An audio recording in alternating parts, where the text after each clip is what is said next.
Guys അപ്പോൾ നമ്മൾ phishing trap നോക്കാനായിട്ട് വന്നു കേട്ടോ. നമ്മളിത് 2 ദിവസം നമുക്ക് അടുപ്പിച്ച് മീൻ കിട്ടി. 3-ാമത്തെ ദിവസം ആട്ടത്.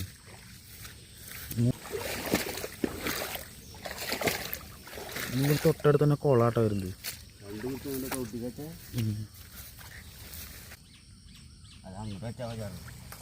പാമ്പല്ല, അത് വേറെ എന്നിട്ട് ചോപ്പൻ.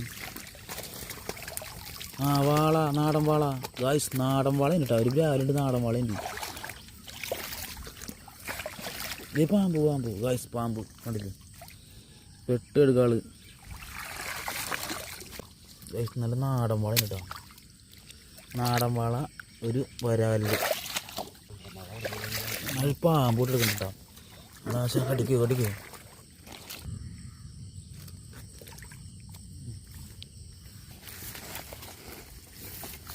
നല്ല നാടൻ വാള്, ഒരു വരാല് കേട്ടോ.